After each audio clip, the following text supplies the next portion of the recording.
I'm Dorothy Mullen. This little video series is called Dying Dar's Way, Radically Real Spiels on the End of Life. I have a diagnosis of stage 4 lung cancer. I'm in my 7th or 8th month now since the diagnosis, which comes with a median survival rate of 8 to 10 months, depending on which website you look at. And that means that 50% of people die in less than 9 months, and 50% live longer. But I want you all to know that that little tail on the end of that bell curve is really small for people who are not diagnosed until they have stage 4 lung cancer. I would now like to stop talking about cancer because, as far as I'm concerned, I'm not suffering from cancer. This, my little, actually is a whopping big tumor right on my airway. I'm dying of corporate avarice. I'm an organic gardener deep down below everything else. I see the world through the lens of whatever the environment is that you will create, that is what determines what will grow.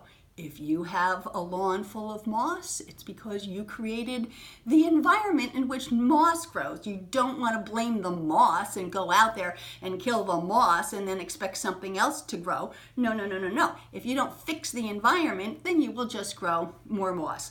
So I have taken this attitude of organic gardening and creating the environment in which things grow right into my own terminal diagnosis.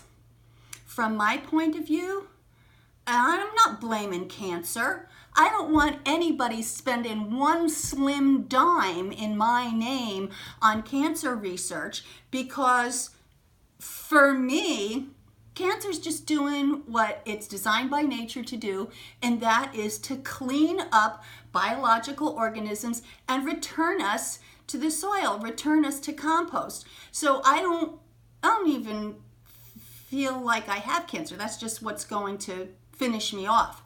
What I do feel like I have is terminal corporate avarice.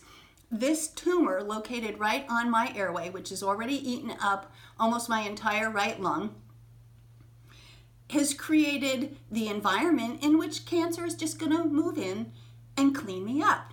There is no cancer anywhere in my family. Actually, I have a son with type 1 diabetes. There's none of that anywhere in my family till you get to a fetus who was exposed to mercury, which is what my big environmental issue is.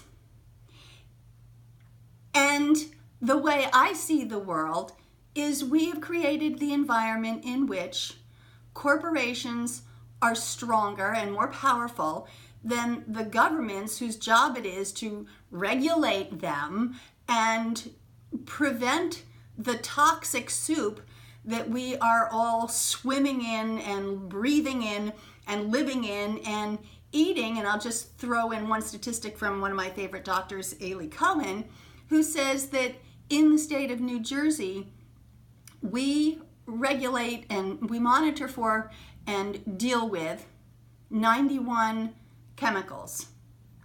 Of the 90,000 that have been introduced into our diet and environment since we started doing chemical agriculture and so forth.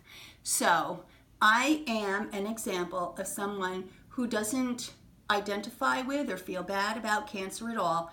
The cancer is just doing its job.